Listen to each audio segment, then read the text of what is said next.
loué soit le précieux sang de notre Seigneur Jésus-Christ et le cœur immaculé de Marie.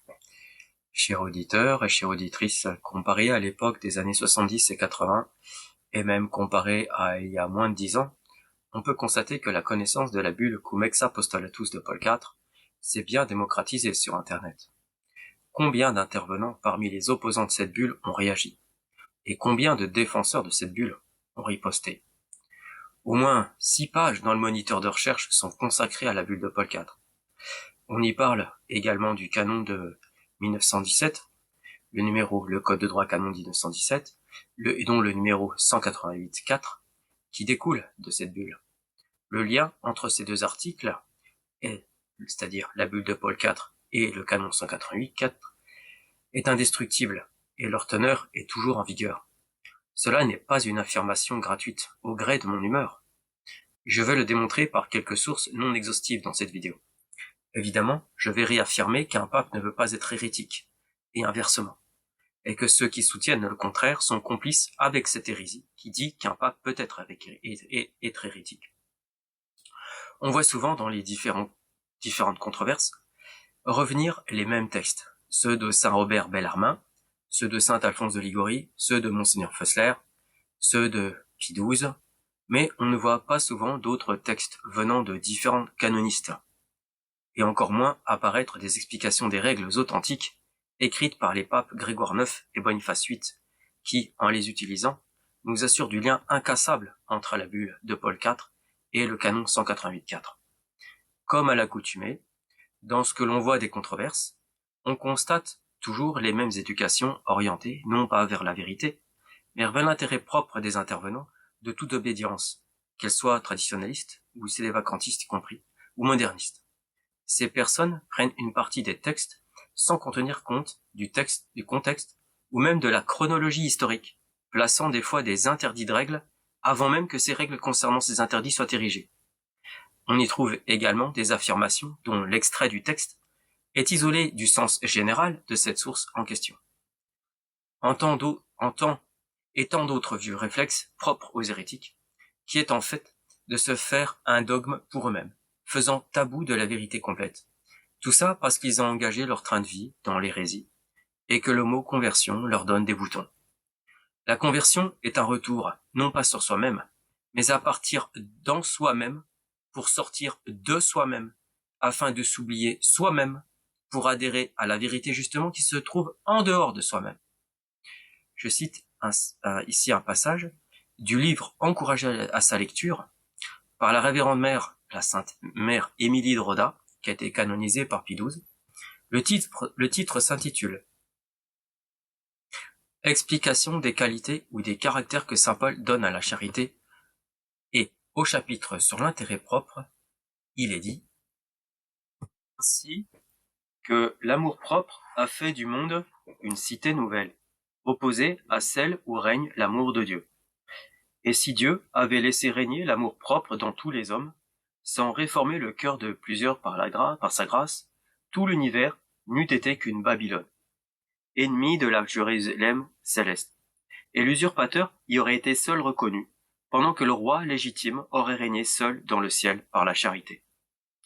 Mais il y a plu à Dieu de réserver, dès le commencement du monde, des serviteurs fidèles, qui le préfèrent à tout, et qui sacrifient à son amour non seulement les autres biens, mais eux-mêmes, et tout ce qu'ils ont reçu de sa bonté.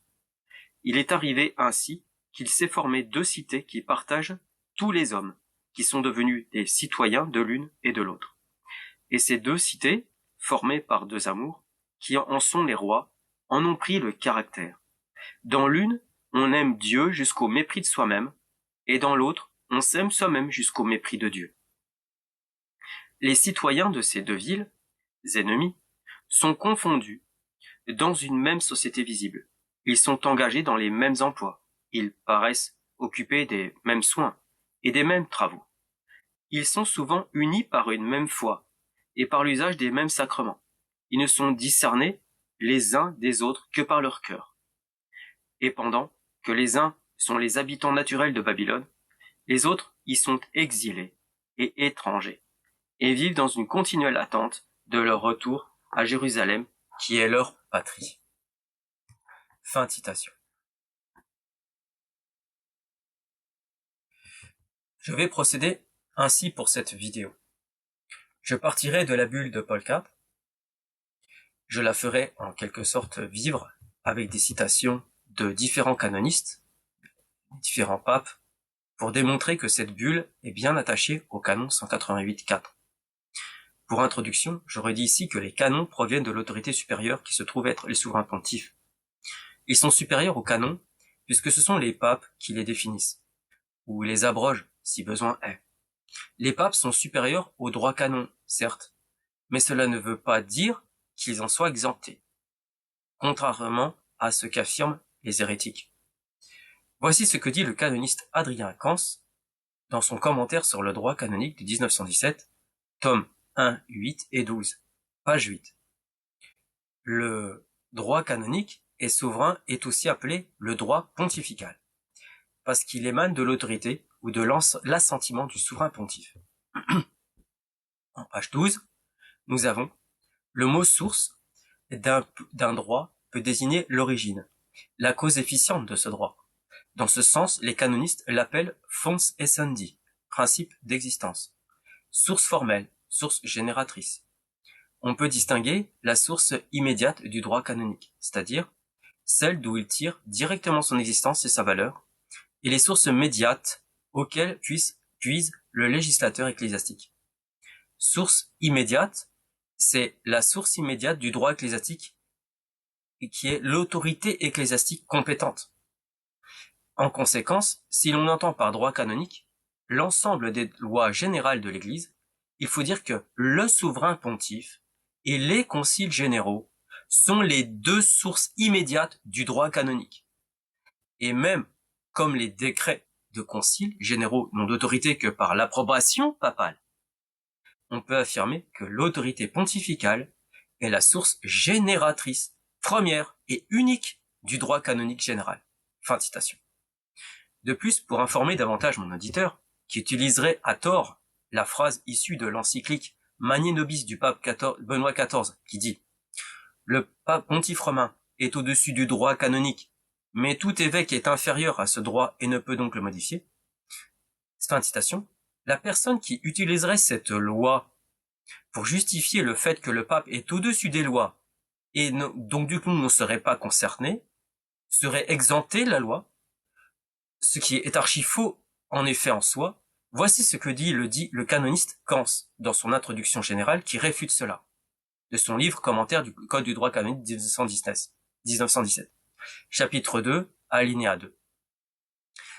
Il dit « Cette autorité ecclésiastique est principalement celle du pape, qui seul ou avec le concile peut, à l'exclusion de tout autre, édicter les lois générales, obligeant tous les membres de l'Église et chacun d'entre eux.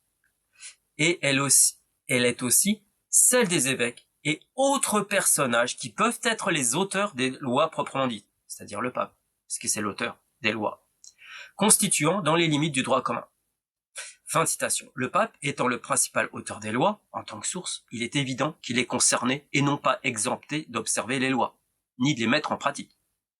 De plus, un pape est baptisé, donc en tant que baptisé, il est assujetti aux lois de l'Église.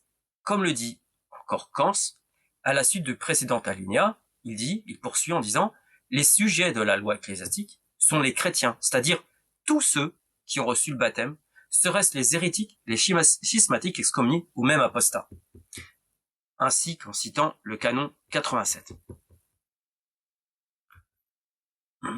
Voici l'explication qui s'affiche sous vos yeux. Personne dans l'église du Christ, c'est le sacrement de baptême qui fait acquérir à un homme la personnalité chrétienne, qui lui donne tous les droits et lui impose tous les devoirs propres aux chrétiens. Tous les devoirs propres aux chrétiens. D'où il résulte que les hérétiques et schismatiques validement baptisés sont soumis aux devoirs propres et aux chrétiens. Voilà.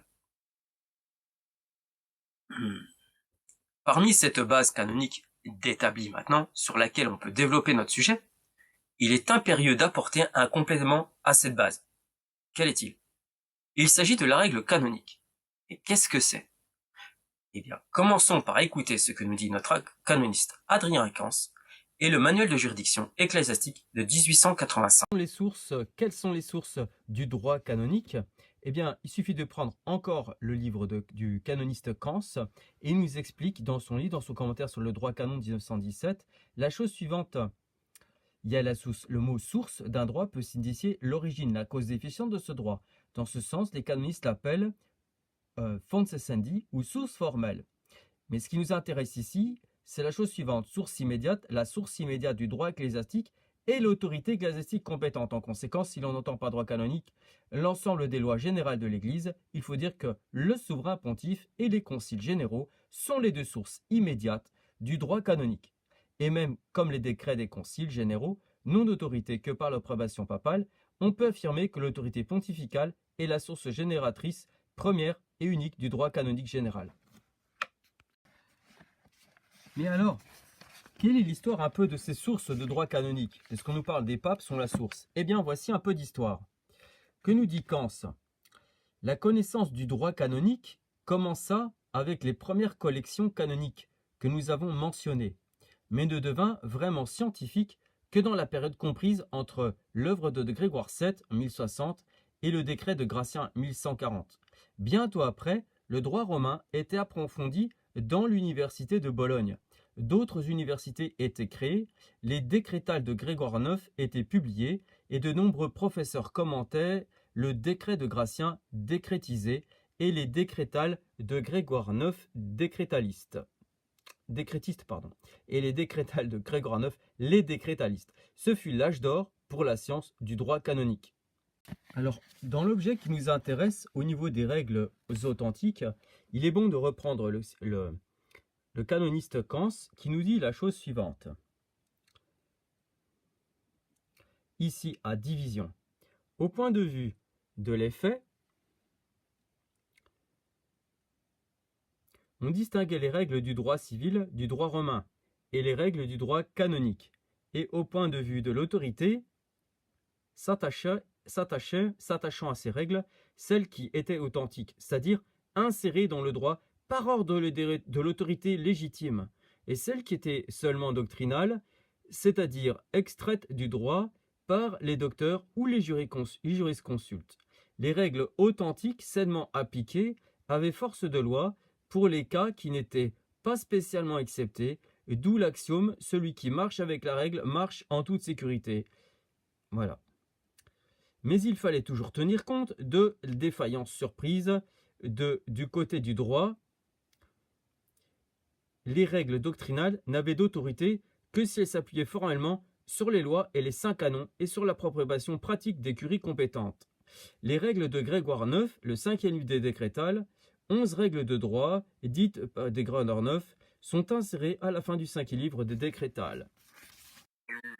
De Grégoire IX et des décrétales qui correspondent en fait aux règles authentiques. Quelles sont les règles authentiques? Les règles authentiques, comme le dit si bien le manuel de juridiction de 1885, soutiennent l'édifice de ce droit canon, de ce code de droit canon de 1917, même si ces règles authentiques ne sont pas directement et expressément mentionnées. En effet, le manuel de juridiction ecclésiastique dit en page 524 les règles authentiques et les règles non authentiques. Les règles authentiques sont celles qui ont été insérées par l'autorité papale ou impériale dans le droit canon ou dans le droit civil, sous le texte de Regulus Juris. Les règles canoniques authentiques, appliquées comme il convient, ont l'autorité même du droit dans les cas non exceptés. Et le canoniste Adrien Kans nous dit dans son commentaire du droit canon au chapitre 3 que nous venons de lire, mais il le dit un peu plus en avant.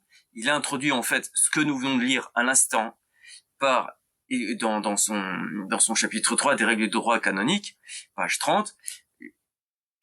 Les règles du droit ne constituent pas un droit nouveau, mais supposent au contraire la préexistence du droit. Et nous avons aussi les règles de Boniface VIII. Vous voyez ici, les règles de Boniface VIII du Sexte décrétal. Donc en fait, ça occupe le 6e livre du livre des décrétales. Et vous voyez, parmi les règles authentiques, parmi ces règles, il y a une petite note de bas de page dans les livres du 6e livre. J'ai mis une flèche ici. D'autres ont trait à l'effet les doigts, celles qui sont les règles 5, 8, etc. etc. D'autres ont trait à l'effet des lois. Voilà. Et ça, tout ça, il y a des lois où dedans on retrouve Boniface VIII. Donc, nous retrouvons donc un livre de Boniface VIII sur l'histoire de la vie du pape Boniface VIII, écrit par Monsieur l'abbé Jory, de 1850.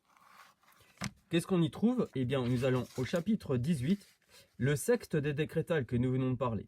Boniface, dévoré de toute activité du génie, se reposait de ses grands travaux par des travaux en apparence moins importants, mais dont les avantages n'étaient pas moins réels. Nous avons vu qu'il était profondément versé dans la connaissance du droit civil et canonique. Il pensa donc à publier une nouvelle collection de décrétales. Depuis celle de Gratien, on en comptait 5 autres, faites par ordre de différents papes, et réunies en un corps d'ouvrage sous le pontificat de Grégoire IX, par les soins de saint Raymond de Pénafort. Mais toutes les constitutions qui avaient paru depuis Grégoire IX, inclusivement jusqu'à Boniface lui-même, c'est-à-dire celles d'Innocent IV, d'Alexandre IV, d'Urbain IV, de Clément IV, de Grégoire X et de Nicolas III, étaient restées éparses. Boniface les recueillit. Il fit choisir entre elles celles qui parurent les plus utiles pour être suivies dans les jugements et enseignées dans les écoles. Et comme les décrétales de Grégoire IX étaient divisés en 5 livres, ce nouveau recueil fut nommé le sexte, c'est-à-dire le 6e. Cependant, il est divisé lui-même en 5 parties.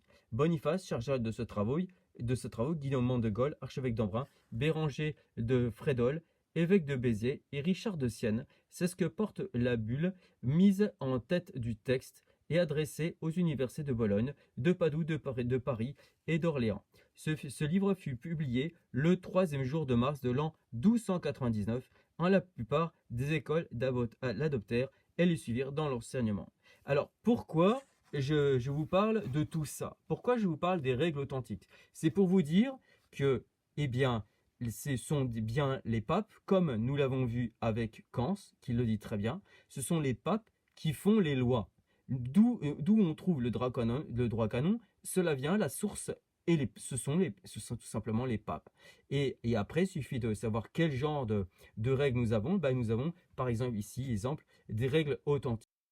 Nous ne devons pas négliger l'enseignement de ces règles authentiques contenues dans les décrétales de Grégoire IX et de Boniface VIII, qui sont également toujours en vigueur, puisque à la fois elles proviennent de vieux canons et de canons anciens, et à la fois soutiennent d'autres canons présents dans le code de 1917.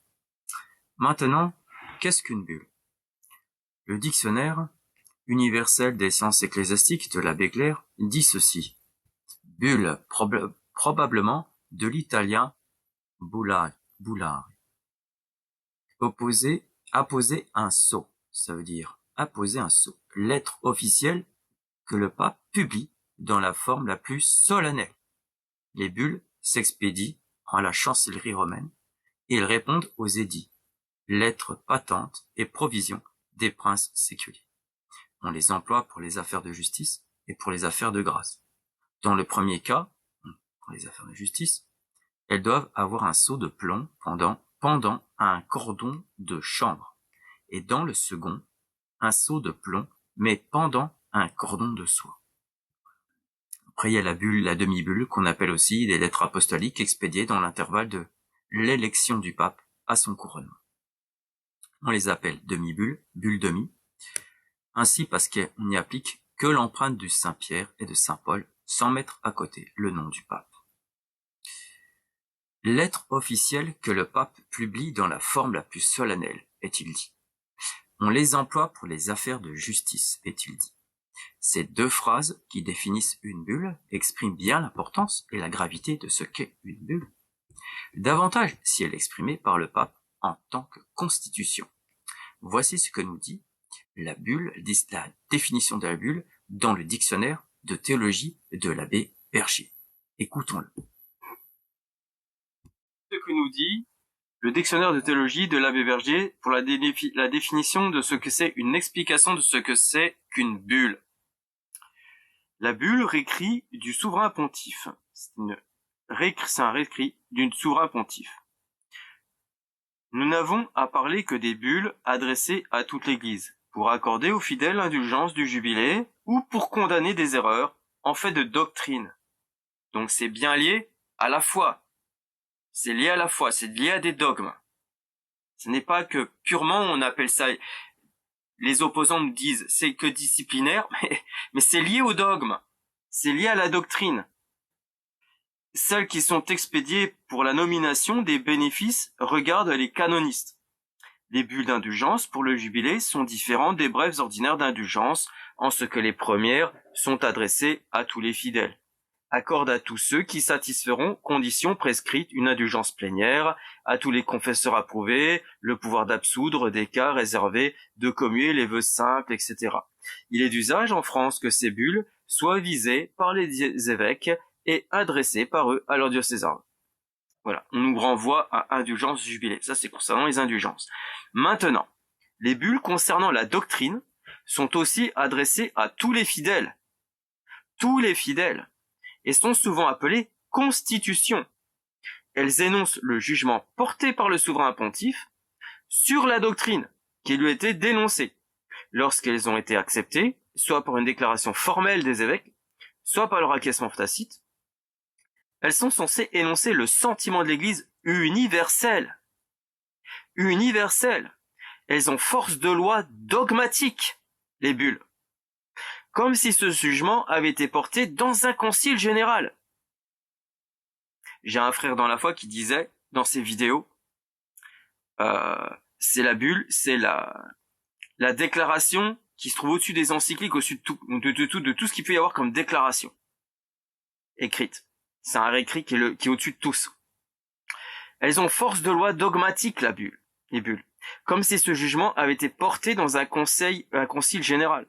La réclamation même d'un petit nombre d'évêques, opposés à l'acceptation de leurs confrères, ne peut former aucun préjugé contre la décision. De même que leur opposition dans un concile n'aurait aucune force contre le suffrage du très grand nombre. C'est dire l'importance de la bulle. Les évêques établis par Jésus-Christ, pour enseigner, ne sont pas les maîtres de s'assembler, toutes les fois qu'ils le jugeraient nécessaire. Le gouvernement de l'Église serait donc très défectueux si elle ne pouvait déclarer sa croyance autrement que par la décision d'un concile. Elle peut parler plus hautement que par l'organe de son chef, auquel tous les évêques sont censés unis de croyance dès qu'ils ne réclament pas. Si la décision leur paraissait fausse, leur silence serait une prévarication et un piège inévitable d'erreur pour les fidèles. Et là, je vous citais, je fais ouvrir une parenthèse en vous citant maintenant le manuel de juridiction. Troisième règle authentique de Grégor IX et de Boniface VIII dans la décrétale qui est le sexte, le 6e livre, où il y a 88 règles écrites par ces deux papes, par ces deux souverains pontifes, donc c'est de l'infaillibilité, puisque rappelons que les règles authentiques sont une base, et la base en fait de tout ce qui est canonique, de tout ce qui est magistère, c'est à la base. Voici ce qu'il dit. La 43e règle s'appelle Qui tacet consentire videtur. Celui qui se tait est censé consentir. Ça a un rapport direct avec ce qui vient d'être dit dans le dictionnaire de théologie. Je recite. Si on leur paraissait fausse, leur silence serait une prévarication et un piège inévitable d'erreur pour les fidèles. Et ça se comprend. Je reprends la règle. Celui qui se tait est censé consentir. Elle signifie que celui qui ne dit rien, alors qu'il pourrait contredire, est censé consentir. S'il s'agit de choses favorables, et même quand il s'agit de choses préjudiciables. Si d'ailleurs, il peut aisément empêcher la chose, et que rien ne fasse conjecturer son opposition. Cette règle est donc fondée sur une présomption de consentement de la part de celui qui se tait. Et par conséquent, necesse est intacente, dit Canisius, Saint-Pierre Canisius. Voilà pour l'exemple. Je reprends pour l'explication de cette règle. C'était la 43e règle authentique. Je reprends avec le dictionnaire de théologie. La bulle in scena domini, on appelle ainsi une bulle qui se lisait publiquement à Rome tous les ans, le jour du jeudi saint, par un cardinal diacre, en présence du pape, accompagné des autres cardinaux et des évêques. On ne sait pas quel en est le premier auteur. Cette bulle porte la peine d'excommunication contre tous les hérétiques, les contumaces et les réfractaires qui désobéissent au Saint-Siège. Tout ceci expliqué, il faut maintenant aborder la teneur de la bulle Cum ex apostolatus de Paul IV. Pour ce faire, je vais commencer par montrer, premièrement, sa date de proclamation, deuxièmement, ce qu'elle définit, troisièmement, sa perpétuité, quatrièmement, dans quel registre canonique elle se trouve, cinquièmement, qu'elle n'a jamais été abrogée, bien au contraire. Premièrement, alors sa date de proclamation. La bulle Cum ex apostolatus de Paul IV date du 15 février 1559. Ce qu'elle définit. Le pape Paul IV, par cette constitution, dit en son alinéa 3, nous décidons, statuons, décrétons et définissons ce qui suit. Les sentences, censures et peines susdites gardent toute leur force et leur efficacité, entraînant leurs effets. En conséquence, tous et chacun des évêques, archevêques, patriarches, primats, cardinaux, légats, comtes, barons, marquis, ducs, rois et empereurs, qui, à ce jour, comme il est déclaré, ont dévié et sont tombés dans l'hérésie ou le schisme, ont été pris à les susciter, ou bien à y adhérer, l'avouant ou en étant convaincus, de même ceux qui, à l'avenir, dévieront et tomberont dans l'hérésie ou le schisme, qui les suscitent ou bien y adhèrent, une fois pris qu'ils l'avouent ou en soient convaincus, tous et chacun, puisque leur crime les rend plus inexcusables que tout le reste du monde, outre les sentences, censures et peines susdites, seront privés définitivement, et de ce fait même, sans recours, sans recours à quelque autre droit ou fait de leur église cathédrale, métropolitaine, patriarcale, primatiale, de leur dignité cardinalis, de toute charge de légat, comme aussi de toute voie active et passive, de toute autorité, de monastère, bénéfices et fonctions ecclésiastiques, qu'ils soient séculiers ou réguliers de tous ordres, qu'ils auraient obtenu par concession et dispensation apostolique, comme titulaires, commandataires, administrateurs ou de quelque autre manière, en lesquels ou sur lesquels ils joueraient de quelque droit, ils en seront privés également de tous les fruits, rentes et produits annuels à eux assignés et réservés. De même, les comtes, barons, marquis, ducs, rois et empereurs en seront privés radicalement, totalement, perpétuellement. Par ailleurs, tous ces gens seront considérés comme inhabilités et impropres à de telles fonctions, comme des relapses et subversifs en tout et pour tout, comme s'ils avaient auparavant abjuré publiquement une telle hérésie. Jamais à aucun moment, ils ne pourront être restitués, replacés, réintégrés et réhabilités en leur précédent état, leurs églises, cathédrales, etc. Fin de citation pour ce passage. Sa sainteté, le pape Paul IV, parle d'inhabilité infligée à toutes ces dignités.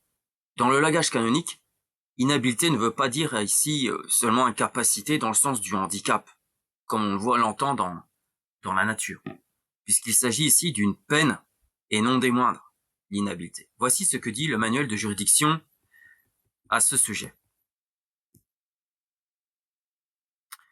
De l'inhabilité au bénéfice, dignités et offices ecclésiastiques. Sa définition, c'est une peine ecclésiastique par laquelle quelqu'un est rendu incapable de recevoir validement un bénéfice ou une dignité ecclésiastique, de telle sorte que la collation qui pourrait ensuite lui en être faite serait nulle, ipso facto et avant toute sentence. Cette peine diffère de la privation, et parce que la privation seule ne produit pas l'inhabilité, et parce que l'inhabilité n'entraîne pas per se, c'est-à-dire par elle-même, la privation d'un bénéfice déjà obtenu. Comment on l'encourt? Cette peine peut être encourue ipso facto, en vertu d'une disposition du droit, ou peut être infligée par une sentence du juge. Dans le premier cas, comme il s'agit d'une peine qui ne requiert aucune exécution extérieure, mais qui consiste plutôt in negatione et carentia, substinentia, dit Riefenstahl, elle l'oblige en conscience sans qu'il soit besoin de sentence. Voilà. Le pape également déclare par cette censure, le pape Paul IV, que même la personne élevée au rang de souverain pontificat n'est pas exemptée de cette constitution. Je cite la sainteté Paul IV en son alinéa 1. Nous considérons la situation actuelle assez grave et dangereuse pour que le pontife romain, vicaire de Dieu et de notre Seigneur Jésus-Christ sur terre, revêtu de la plénitude du pouvoir sur les nations et les royaumes, juge de tous les hommes et ne pouvant être jugé par personne en ce monde, puisse toutefois être contredit s'il dévie de la foi. C'est pour cela qu'il insiste, fin de citation, c'est pour ça que Paul IV insiste plus loin en son alinéa 2, je cite, en outre, quiconque serait arrêté, avouant ou convaincu d'avoir dévié de la foi catholique, être tombé en quelque hérésie ou schisme, d'avoir suscité ou y avoir adhéré, ou encore que Dieu, dans sa clémence et sa bonté envers tous les hommes, daigne l'empêcher. Si quelqu'un devait à l'avenir dévier et tomber dans l'hérésie ou le schisme, les susciter ou y adhérer, et qu'il soit pris sur le fait de cette déviation, incitation ou adhésion, qu'il l'avoue ou en soit convaincu, de quelque état, dignité, ordre, condition et prééminence qu'il soit, même évêque, archevêque, patriarche, primat, de dignité ecclésiastique, ou encore supérieur, honoré ou du cardinalat, ou que ce soit investi de la charge de légat du siège apostolique, perpétuel ou temporaire, qu'il resplendisse d'une excellence et autorité séculière, comme bon comte, baron, marquis, duc, roi, empereur, qui que ce soit parmi eux, il encourra les sentences, censures, peines susdites, nous le voulons et le décrétons. C'est une censure qui est ici dogmatisée. Elle est définie, nous définissons, il a été dit dans l'article 3, et nous décrétons, c'est une censure, il la répète plusieurs fois, c'est une censure dogmatique. Et c'est une constitution. Ce n'est donc pas une petite, réprimande disciplinaire. C'est une condamnation, une censure dogmatique. Pourquoi elle est dogmatique? Parce qu'en fait, c'est tout simplement lié au dogme que l'Église est indéfectible et infaillible, et que le pape l'est aussi. Ça, c'est dogmatique. Donc du coup, la censure qui est attachée à celle-là, c'est-à-dire que la personne qui tomberait dans l'hérésie, etc., forcément, elle enfreint ce dogme. Donc du coup, la discipline, la censure, elle doit être dogmatique. C'est d'une logique qui coule de source. Et donc du coup, Paul IV, lui, il la met par écrit, il la définit. Paul IV dit également en son alinéa 6, de plus, si jamais un jour, il apparaissait qu'un évêque, faisant même fonction d'archevêque, de patriarche ou de primat, qu'un cardinal de l'Église romaine, même légat, qu'un souverain pontife lui-même, il nomme même un pape, un pseudo-pape du coup, avant sa promotion et élévation au cardinalat ou au souverain pontificat, déviant de la foi catholique et tombé en quelque hérésie sa promotion ou élévation, même si elle a lieu dans la concorde et avec l'assentiment unanime de tous les cardinaux, est nulle, sans valeur et non avenue. S'il s'agit du souverain pontife, on ne pourra prétendre que son intronisation, adoration, agenouillement, c'est-à-dire devant lui, l'obéissance à lui jurée, le cours d'une durée, quel que soit de son règne, que tout cela a convalidé ou peut convalider son pontificat, celui-ci ne peut être tenu pour légitime, mais jamais en aucun de ses actes, De tels hommes, promus, évêques, archevêques, patriarches, primats, cardinaux ou souverains pontifes, ne peuvent être censés avoir reçu au pouvoir, recevoir aucun droit d'administration, ni dans le domaine spirituel, ni dans le domaine temporel. Il les énumère tous, les hommes. C'est pas que le pape. Les évêques, les archevêques qui seraient tombés dans l'hérésie, etc. Pas de pouvoir d'administration, pas de pouvoir spirituel, pas de pouvoir temporel. Rien, nada. Il dit, après Paul IV, tout leur dit, fait et gestes, donc tout, leurs administrations et tous ces effets en plus. Il n'y a pas qu'une histoire. Donc s'il parle des effets, c'est qu'aussi les causes derrière. Les causes. ce qui émane, c'est-à-dire qu'en fait, il y a une incapacité de transmission. Ils ont reçu un pouvoir, ces prélats, d'accord, d'ordination, de juridiction, tout s'arrête. Il n'y a plus rien. C'est-à-dire qu'ils le gardent en eux, mais rien ne se transmet, parce que sinon, il n'aurait pas dit tous ses effets, le pape Paul IV. Tout est dénué de valeur, et ne confère, par conséquent, aucune autorité, aucun droit, à personne.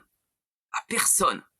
Donc, même pour les schismatiques orthodoxes aussi, ça vaut aussi pour eux, puisque comme nous le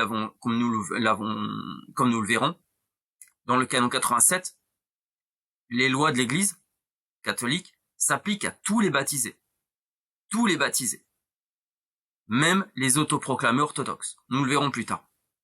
Ces hommes ainsi promus seront donc sans besoin d'aucune déclaration ultérieure, privés de toute dignité, place, honneur, titre, autorité, fonction et pouvoir.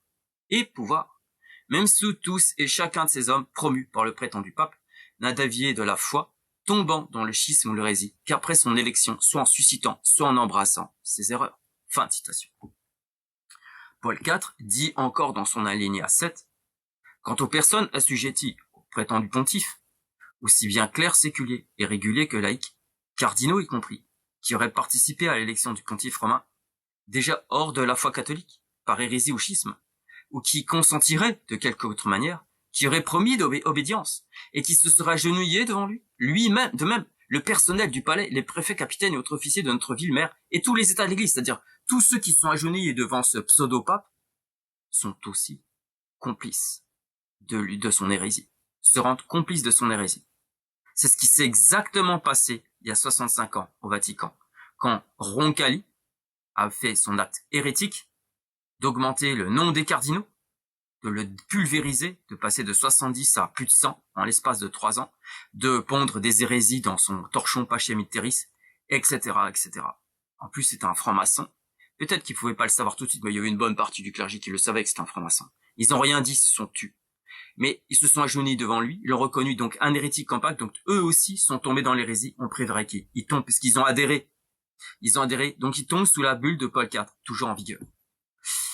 Donc voyons maintenant, nous avons vu la teneur de la bulle de Paul IV, voyons maintenant sa perpétuité. En l'article 10, il dit « Noli ergo omnium diciat », etc. Que personne donc ne se permette d'enfreindre ce document qui exprimant notre décision, innovation, sanction, statut, dérogation, décret, interdiction. Donc voilà, vous voyez, tout ça, toute cette bulle, c'est ça. Là, c'est décision, innovation, sanction, statut, dérogation. Statut, c'est-à-dire constitution. Sanction, c'est-à-dire la censure. Dérogation, décret, interdiction. Ou d'y contrevenir avec une audace téméraire. Si quelqu'un y avait cette outrecuidance, il encourait, qu'il le sache, l'indignation du Dieu Tout-Puissant et des bienheureux apôtres Saint-Pierre et Saint-Paul. C'est dire, c'est lourd. Donné à Rome, à Saint-Pierre, le 15 des calendes de mars, l'an 1559, la 4e année de notre pontificat Ego Paulus, Catholici Ecclesiae Episcopus. Saint Pie V, dans son motu proprio, donc le pape qui a suivi Paul IV, Inter multiplices curas, dans son motu proprio, Inter multiplices curas, confirme la bulle Comex Apostolatus Officio de Paul IV, que nous venons de citer quelques extraits, les passages les plus toniques, les plus descriptifs de sa teneur. Donc de Saint Paul, lui, il a donc émis son motu proprio le 12 janvier 1567. Donc 8 ans après la bulle de Paul IV. Vous vous apercevez que ce saint pape va dans le même sens que Paul IV. Citation. Ainsi, comme nous, tout en ayant dû examiner de nombreuses affaires, dans des instances mineures du très saint tribunal de l'Inquisition romaine universelle, contre la perversité hérétique finalement dénoncée, soit dans le dit très saint office, soit dans d'autres correspondants à l'ordinaire de chaque lieu, et poursuivis par les inquisiteurs, à cause de leur perversité hérétique, ayant fourni pour l'examen de l'affaire et pour leur propre défense, de faux témoins et se joignant de l'élucidité de personnes très peu informées de leur vie et de leur doctrine. Et par la même autorité apostolique, nous voulons et ordonnons également que le dit Saint-Office de l'Acquisition et des cardinaux, nos fils bien-aimés d'aujourd'hui, et ceux qui pourraient exister à tout moment dans l'Église romaine, inquisiteurs de la perversité hérétique et chargés de ce tribunal, peuvent et devrait enquêter à nouveau et poursuivre les mêmes personnes dénoncées en faisant l'objet d'une enquête, même s'il s'agit d'évêques, d'archevêques, de patriarches, de primats, de cardinaux, de l'église romaine, de légats, etc. En outre, marchant dans les traces de notre prédécesseur d'heureuse mémoire, le pape Paul IV, nous rénovons par la présente la teneur de la constitution de ce même pontife contre les hérétiques et les schismatiques, donnée à Rome près de Saint-Pierre, en l'an de l'incarnation de notre Seigneur, 1559, le 15 février de la 4e année de son pontificat. Nous la confirmons et voulons et ordonnons qu'elle soit observée inviolablement, au détail près, selon son enchaînement et sa teneur, dit Saint Pie V. Alors, dans quel registre maintenant on trouve la bulle de Paul IV?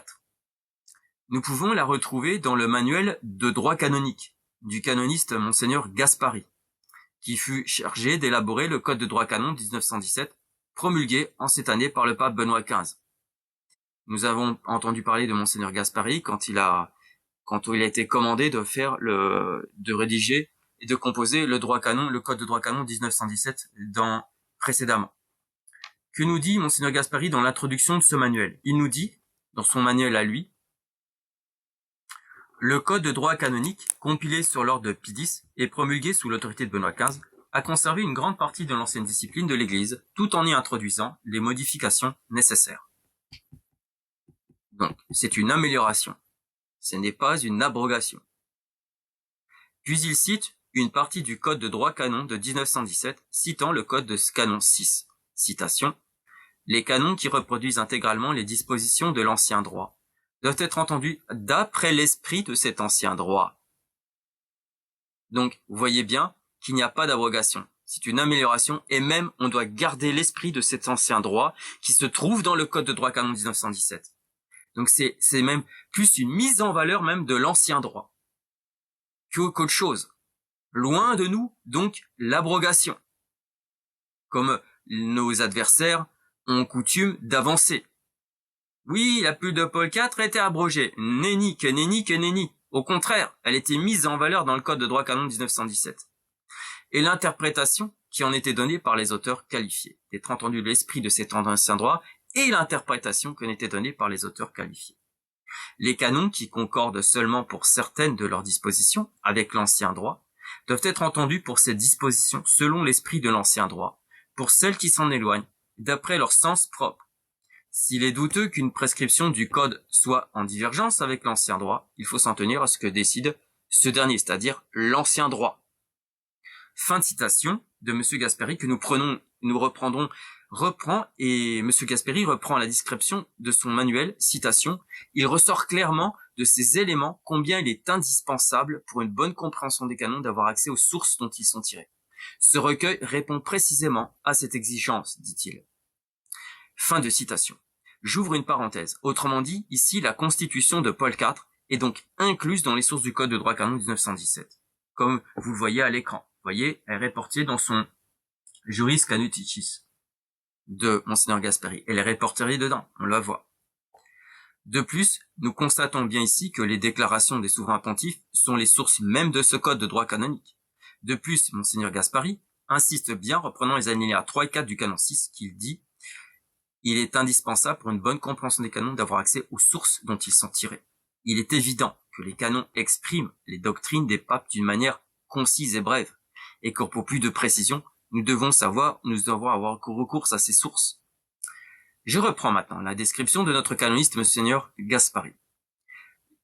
Plusieurs lois mentionnées dans les notes et reproduites dans ce recueil diffèrent complètement des canons du code. Toutefois, il a été décidé de les inclure ici afin de présenter l'histoire du droit et s'agissant des peines afin qu'elles soient à la disposition du supérieur ou du laïc ecclésiastique pour appliquer les mêmes sanctions.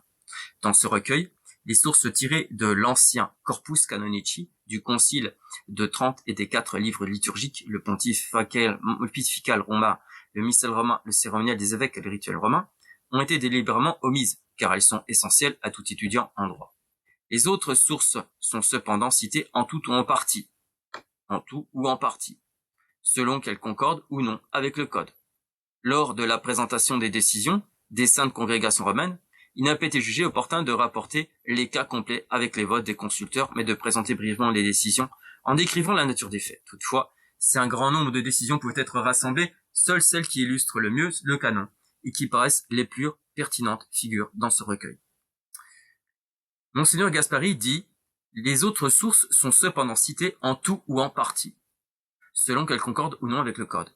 Les autres sources sont cependant citées en tout ou en partie. » C'est-à-dire qu'en fait, des fois, il y a des bulles, comme la bulle de Paul IV, ou d'autres bulles de pape, qui se basent elles-mêmes sur des règles préexistantes, sur du droit déjà préexistant. Donc du coup, les bulles constitutionnelles incluent déjà des anciennes règles dedans. Forcément, les papes ne se basent pas sur n'importe quoi. Ils se basent sur un acquis, sur leurs prédécesseurs. Fin de cite. Alors, nouvelle parenthèse. Il est de constater ici que Gaspari nous informe que seules celles qui illustrent le mieux le canon et qui paraissent les plus pertinentes figurent dans ce recueil.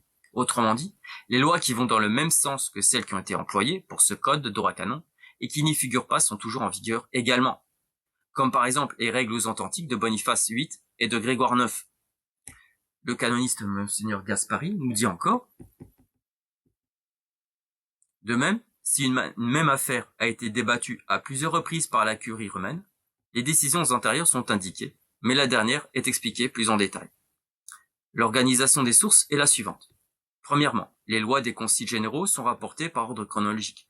Elles ne se trouvent ni dans l'ancien corpus canonici, ni dans les actes des pontifes romains, ni dans le synode de Trente. Deuxièmement, les actes des pontifes romains, absents de l'ancien corpus de droit canonique, sont présentés dans le même ordre.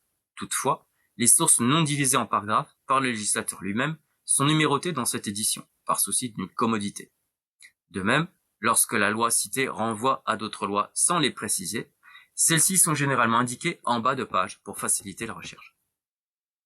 Les actes de la curie romaine sont rapportés de façon à préserver la hiérarchie entre les saintes congrégations, les tribunaux et les offices. Les actes de même nature sont classés par ordre chronologique. Cependant, comme 2 jours sont souvent attribués à ces actes, à savoir leur promulgation et leur approbation papale, ces 2 jours sont indiqués dans ce recueil, tandis que le code ajoute un jour d'approbation, car ces actes ne prennent en effet qu'après avoir été confirmés par l'approbation papale. Quatrièmement, chaque source est identifiée par une numérotation séquentielle, présente dans tous les volumes du recueil, ce qui facilite et simplifie la citation des sources. Cinquièmement, enfin, divers index et listes ont été rajoutés au volume de ce recueil, notamment au dernier, afin de permettre aux spécialistes du droit canonique de consulter les sources et de les comparer plus facilement et plus rapidement avec le code. Fin de citation. L'introduction de ce manuel de Monseigneur Gaspari, et qui regroupe, vous l'aurez compris, les sources du code de droit canon de 1917. Ce code de droit canonique de 1917 n'a jamais été abrogé. Le pape Pie XII, qui s'est servi de ce code, a réaffirmé dans sa constitution Vacantis Apostolicae Sedis, qui date de 1945, en l'alinéa 3, les lois portées, citation, les lois portées par les pontifes romains ne peuvent aucunement être corrigées ou changées par l'Assemblée des cardinaux de l'Église romaine durant la vacance. Rien ne peut y être soustrait ou ajouté, ni aucune dispense accordée pour l'ensemble ou une partie de ces lois. Cela vaut principalement pour les constitutions pontificales publiées pour régler l'élection du pontife romain. Bien plus, si on cherchait à faire quoi que ce soit contre cette prescription de notre autorité suprême, nous les déclarons nuls et sans valeur. Fin de citation. Donc vous voyez que rien n'a été absolument changé ni abrogé. Par exemple, la sauterelle efféminée par son hérésie, le laïc en soutane du tertre, lorsqu'il dit que Pie XII a abrogé la bulle de Paul IV, manifeste clairement qu'il n'est pas catholique. Les condamnations qui sont connues, je vous l'explique dans la vidéo concernant cette hérétique du tertre, vous pouvez le voir sur la chaîne Apocalypsis. Il y a les explications dedans. C'est pas l'objet de cette vidéo-là présentement. Je poursuis. Les condamnations qui sont contenues dans le Code de droit canonique de 1917 s'appliquaient pour l'hérétique Concali, et puis donc pour tous ses compis successeurs, il y a 65 ans. Cela nous l'avons déjà dit plusieurs fois, mais il est nécessaire de le redire encore et toujours, et vous avez toujours accès à mes autres vidéos qui expliquent tout ça.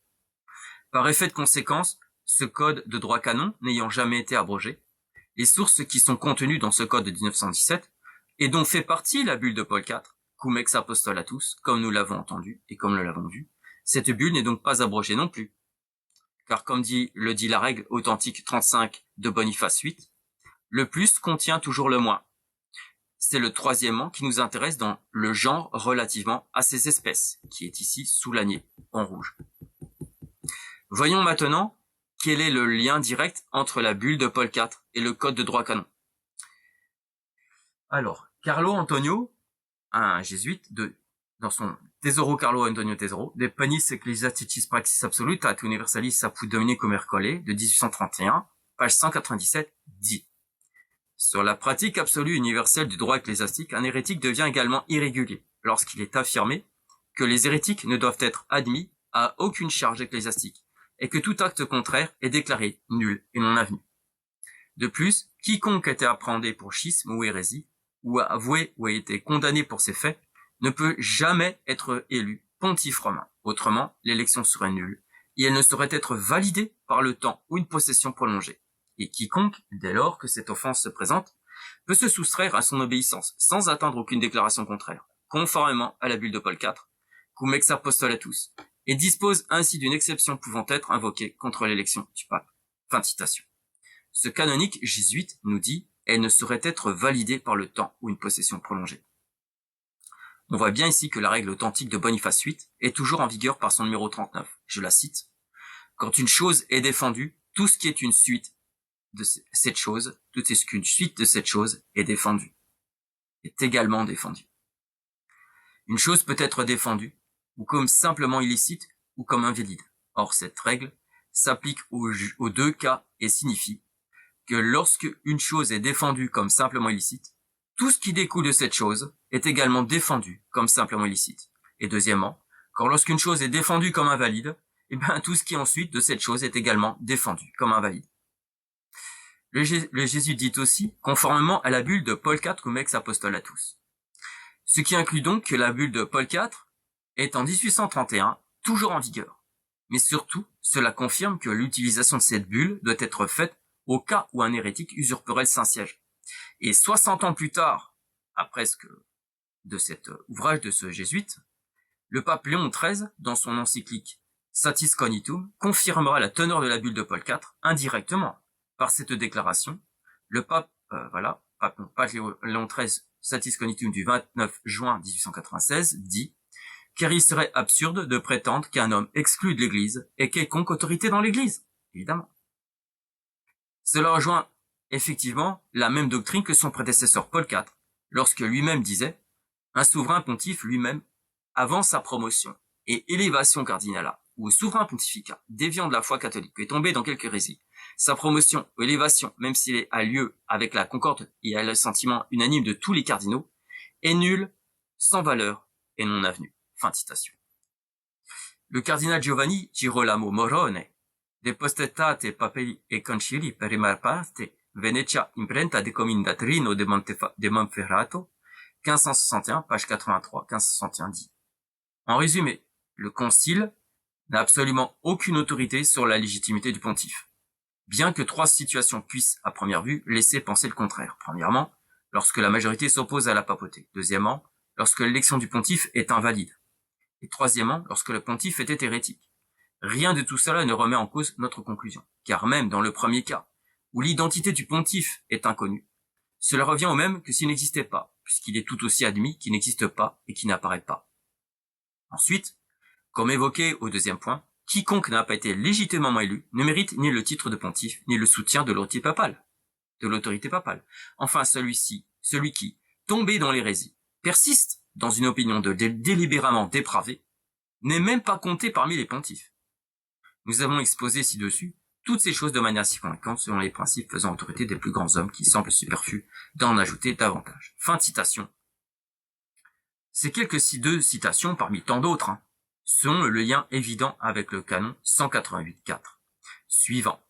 Par tacite renonciation admise par le droit lui-même, tout office devient vacant ipso facto et sans aucune déclaration. Si le clerc, quatrième alinéa, déchoit publiquement de la foi catholique. Fin de citation. C'est le droit qui, par sa sentence, dépose ipso facto l'hérétique. Enfin, plutôt, l'hérétique est déposé par son hérésie ipso facto. Et le droit, canon 188, le dit. Le schismatique et l'apostat de même ipso facto, de manière ipso facto, pareil, de la même manière, sans qu'il n'y ait aucun jugement provenant de l'Église à faire. L'hérétique se dépose lui-même à cause de son hérésie. Comme nous l'avons déjà dit dans plusieurs de mes vidéos, tout office devient vacant ipso facto et sans aucune déclaration, est-il dit. Si l'office devient vacant, s'il n'y a donc plus rien pour faire la fonction de l'office, c'est qu'il s'agit d'une déposition. Voyons ce que définit le manuel de juridiction ecclésiastique sur la déposition. Je cite. Sa définition. C'est une peine ecclésiastique par laquelle un clerc est privé pour toujours,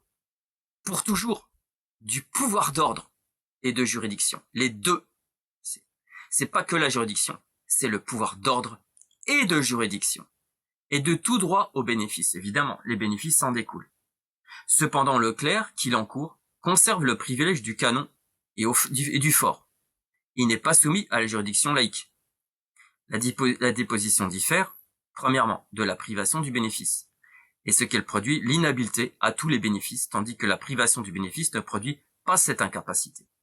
Et de la suspense, en ce que la suspense n'est pas perpétuelle de sa nature et ne prive pas ipso jure du bénéfice, mais seulement de son administration et de la perception de ses fruits. Et troisièmement, de la dégradation verbale, en ce seul point, qu'après la déposition, on ne saurait procéder à la dégradation réelle ou solennelle, dit Stamler, tandis qu'on le peut après la dégradation verbale. Alors, privé pour toujours du pouvoir d'ordre et de juridiction, est-il dit. Les termes sont importants, ce qui veut dire qu'en application, tous les hérétiques et complices des hérétiques, qui ont voulu recevoir une pseudo-ordination sacerdotale de la part, n'ont rien reçu du tout. Ce qui rejoint absolument, de la part des hérétiques, n'ont rien reçu de tout. Ce qui rejoint absolument ce que dit la bulle de Paul IV, cum ex apostolatus. Tout leur dit, faits et gestes, dit-il, leur administration, tous ses effets, tout est dénué de valeur et ne confère par conséquent aucune autorité, aucun droit à personne. Dans le même sens, le pape Paul IV, dans sa bulle Praeclara Carissimi, du 21 juin 1555, dit « Afin que si quelqu'un a été ordonné à des ordres ecclésiastiques, les sacrés ou séculiers, par une personne autre qu'un évêque ou un archevêque dûment et légitimement ordonné, il est tenu de recevoir à nouveau ces mêmes ordres et son ordinaire et dans l'intervalle, il ne doit pas exercer de ministère dans ces ordres. » Un peu plus loin, il dit encore « Afin que ceux qui ont été ordonnés aux ordres susmentionnés par une personne autre qu'un évêque ou un archevêque, comme indiqué plus haut, sont tenus de recevoir eux-mêmes les ordres, comme indiqué à nouveau, et dans l'intervalle, de ne pas exercer le ministère dans ces ordres comme il était dit. » Fin de citation. Ça veut dire quoi? Ça veut dire que d'après Paul IV, les postulants à la cléricature hors de l'Église sont amenés à, je cite, « est tenu de recevoir à nouveau ces mêmes ordres de son ordinaire. Cela indique alors que ce que le clerc a reçu était invalide, puisqu'il doit les recevoir à nouveau. » C'est que Paul IV les considère comme ce qu'ils avaient reçu avant était invalide, puisqu'il doit les recevoir de nouveau. C'est d'une logique implacable. Sur la déposition, le manuel de juridiction nous dit aussi sur la déposition. Je cite,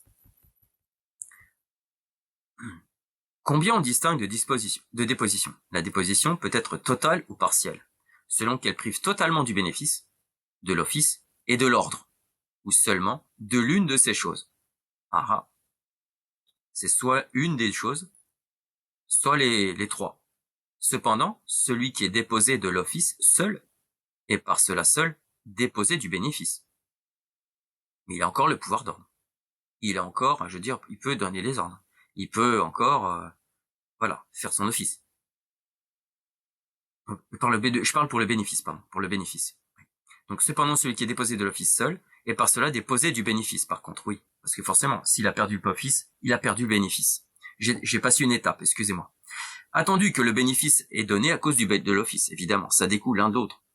Mais celui qui serait déposé du bénéfice ne le serait pas pour cela de l'office des ordres, voilà. Il dit exactement ce que j'ai dit juste avant. J'ai sauté une étape. La déposition formulée dans le droit d'une façon générale désigne toujours la déposition totale. Et comme elle est perpétuelle, elle produit par conséquent l'inhabilité perpétuelle. C'est-à-dire, c'est grave. La déposition étant une peine très grave, il dit le manuel de juridiction, elle ne peut être infligée que pour des crimes énormes, que très scandaleux, lesquels peuvent se classer sous 3 chefs ou genres. Clericus deponitur, après c'est du latin, voilà. La déposition, et on verra lesquels justement. Ces trois chefs, ces trois gens, c'est quoi? Eh ben, c'est tout simplement, on le verra dans la dégradation. Vous allez voir, je vais le lire. La déposition est différente de la dégradation, qui est une peine encore plus grave encore, ce qui doit être faite par un juge étant évêque. Parce que la déposition, c'est ipso facto, c'est d'elle-même. Mais la dégradation, c'est devant un tribunal. Sa définition, c'est une peine ecclésiastique, la dégradation, par laquelle un clerc est privé solennellement, non seulement de l'ordre et de l'office, et par conséquent du bénéfice, mais encore du privilège et du fort aussi, et du canon. Il perd tout. Il est livré au juge séculier pour être puni selon les lois. Combien on distingue? On distingue la dégradation verbale ou sententielle, qui consiste dans le prononcé de la sentence, et la dégradation réelle ou solennelle, qui n'est autre que l'exécution de la sentence. Elle diffère donc entre elles, selon la remarque de Stramler, comme le commencement et le complément d'une même chose, comme la sentence simple et sa mise à exécution.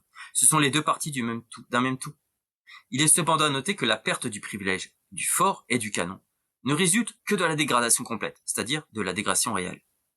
Quand peut-elle être infligée? La dégradation est la plus grave de toutes les peines. On ne peut pas l'encourir ipso facto. Elle doit être décrétée par le juge ecclésiastique dans une sentence canonique, et seulement pour les cas exprimés dans le droit.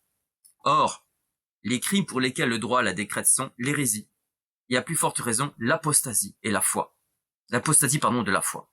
La falsification des lettres apostoliques, la conspiration contre son propre évêque, ou les embûches tentant à sa vie, l'assassinat, le crime contre nature est fréquent, et si elle est accompagnée de circonstances aggravantes, l'incorrigibilité d'un clerc après l'imposition des autres peines, la célébration de la messe par un clerc non prêtre, la falsification des monnaies d'or et d'argent d'argent en Italie, le vol de la Sainte Eucharistie avec ou sans ciboire, etc. La dégradation verbale n'étant qu'une simple sentence judiciaire et n'exige que la juridiction dans son pouvoir, dans son auteur, dit Stremler, et peut être prononcée par un juge non revêtu de l'épiscopat. Voilà. Or, les crimes pour lesquels le droit la décrète sont l'hérésie, l'apostasie, etc., est-il dit. Mais ce sont les mêmes crimes que l'on retrouve dans le canon 188.4, qui la dépose ipso facto. En effet, dans le canon 188.4, il est mentionné qu'un clerc qui déchoit publiquement de la foi catholique. Et le manuel nous assure que ces crimes subissent la peine de la déposition. Citation. Il est même remarqué que dans les cas où le droit ne parle que de la dégradation, sans faire mention de son exécution réelle, on ne doit l'entendre que de la déposition. Voilà.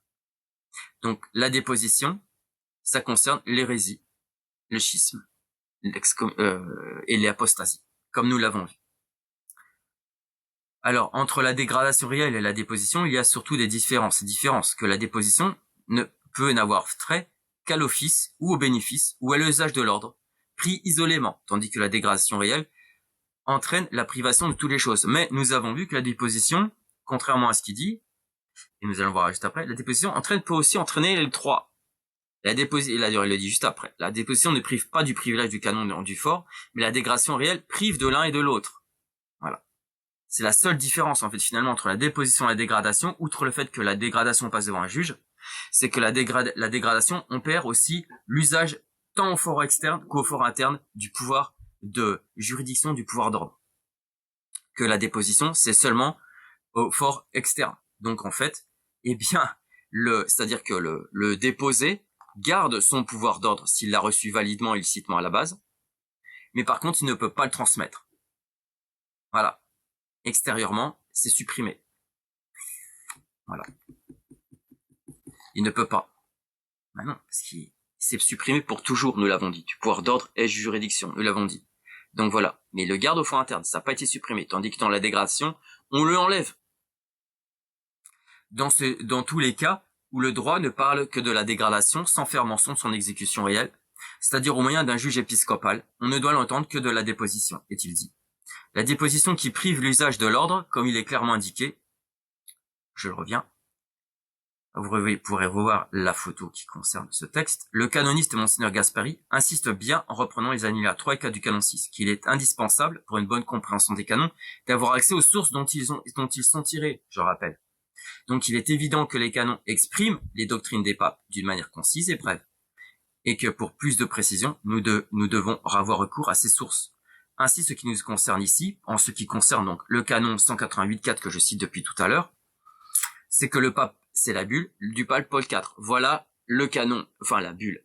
La règle ancienne que Monseigneur Gasperi nous pousse à aller voir par la logique des choses, puisqu'il s'agit du canon 188.4. Il s'agit donc de la bulle de Paul IV, la Comex Apostolatus, qui nous dit clairement qu'un clerc qui tombe dans l'hérésie ou dans le schisme, que ce soit n'importe quel son rang, toutes ses actions sont nulles et sans valeur. Citation. De tels hommes promus évêques, archevêques, patriarches, primats cardinaux ou souverains pontifes ne peuvent être censés avoir reçu ou pouvoir recevoir aucun droit d'administration, ni avoir reçu ou pouvoir recevoir aucun droit d'administration, ni dans le domaine spirituel, ni dans le domaine temporel. Ils reçoivent rien. Tout leur dit faits et gestes, administration, tous ces effets, tout est dénué de valeur, et ne confère par conséquent qu'une autorité, aucun droit à personne. Ces hommes ainsi promus seront donc sans besoin d'aucune déclaration ultérieure, privés de toute dignité, place, honorité, autorité, fonction et pouvoir. Et pouvoir. Et pouvoir. Et oui. Ce n'est pas que du droit, c'est aussi du pouvoir. Même si tout chacun de ces hommes promus et prêtres du pape a dévié de la foi, tombant dans ce schisme ou l'hérésie, après son élection, s'en suscitant, s'en embrassant ses erreurs. Je le redis, fin de citation. Les hérétiques et les schismatiques s'opposent et enfreignent les lois ou les dogmes. Cette formule de Paul IV, affirmant que cette privation de toute autorité, fonction et pouvoir, concernant les prélats qui ont suscité ou brassé l'erreur, rejoint la règle authentique numéro 64 de Boniface VIII. Citation. On doit regarder comme nul, comme non avenu, tout ce qui est fait contre le droit.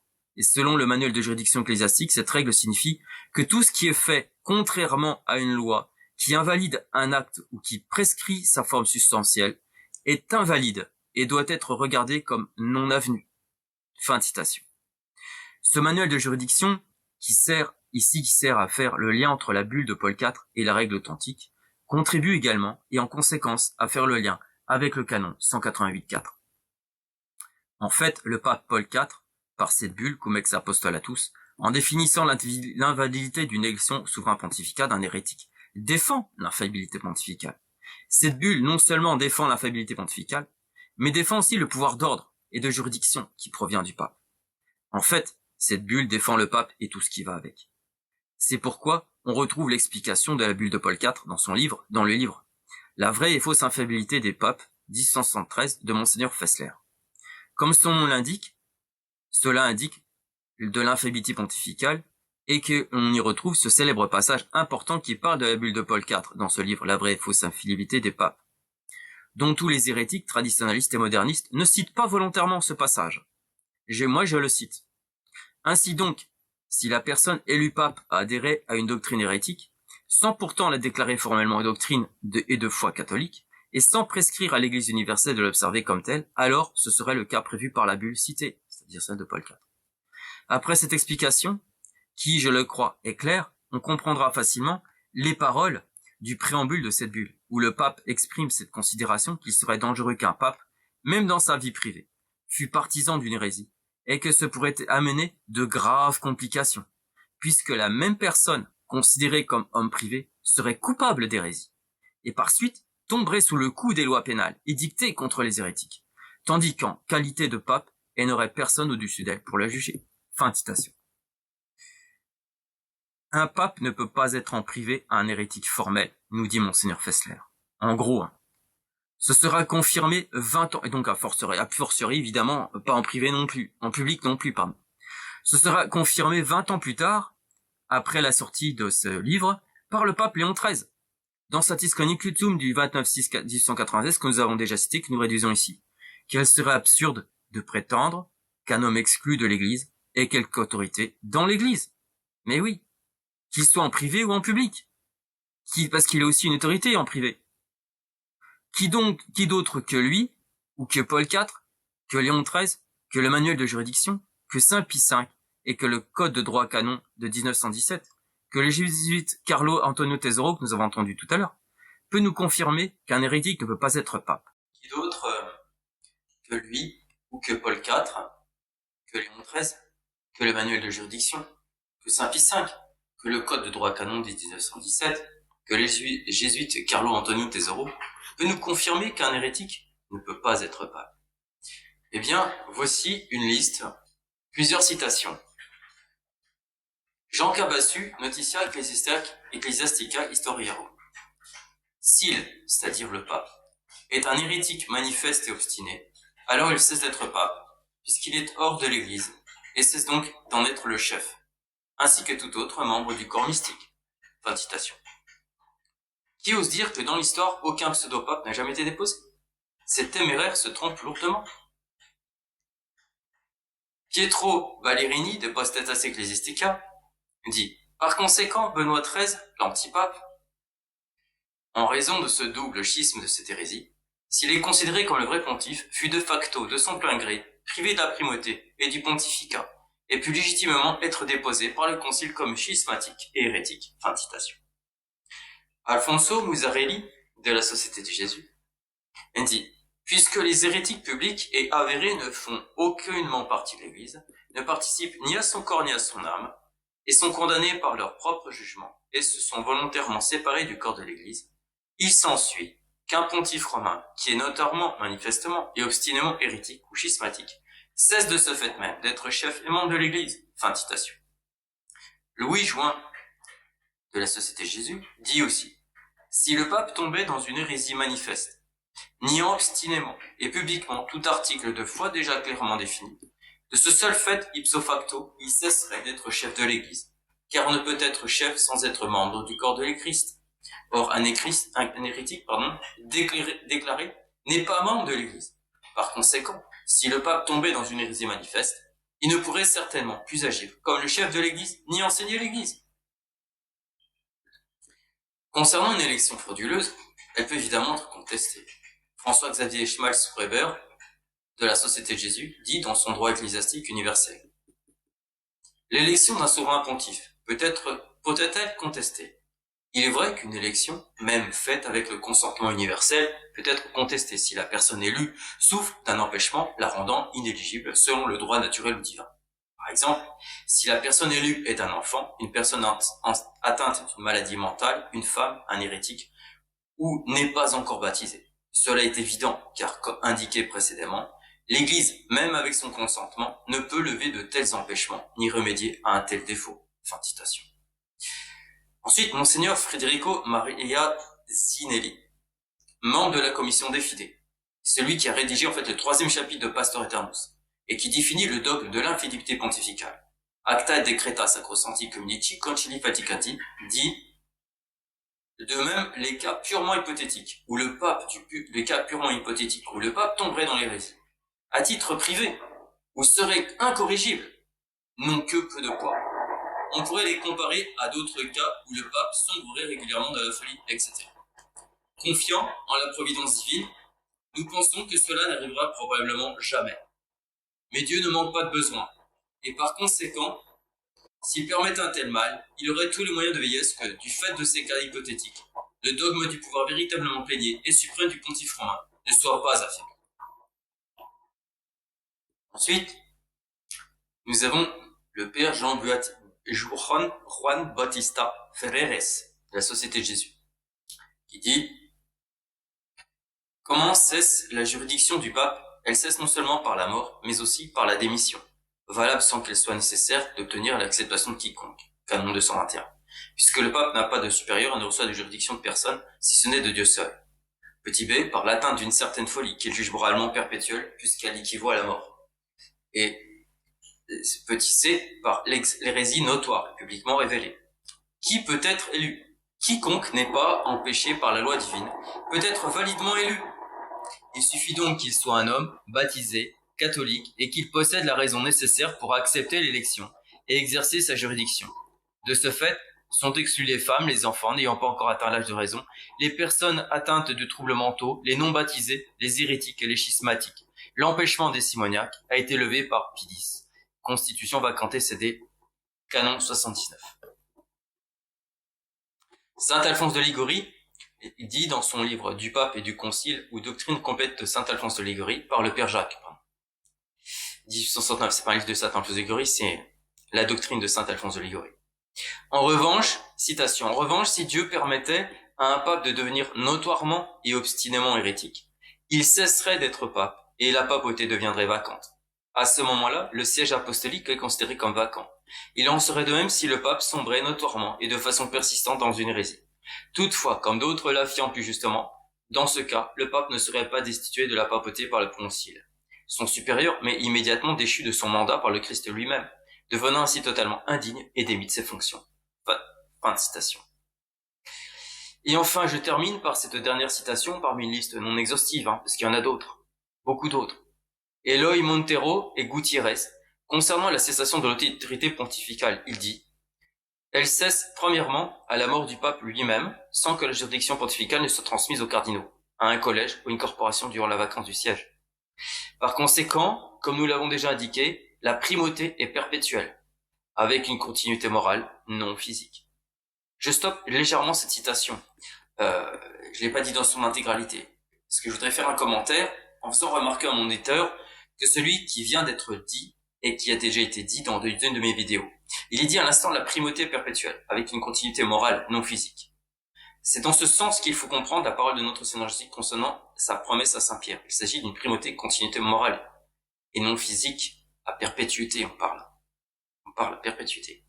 La visibilité de cette primauté n'est pas éternelle, puisqu'elle durera jusqu'à la limite de la bien, à la limite du bien que nombreux soient ceux qui nient qu'un pape puisse être hérétique, même à titre privé. En réalité, un tel cas ne s'est jamais produit aux consommations des siècles. Par contre, cette primauté infaillible, en tant qu'enseignement, elle est perpétuelle. Il faut ici bien faire la distinction entre les deux. Reprenons la citation concernant l'autorité pontificale. Elle cesse également par démission, car l'autorité pontificale ne repose pas sur un caractère indélébile, mais constitue en réalité une relation morale entre le supérieur et les sujets.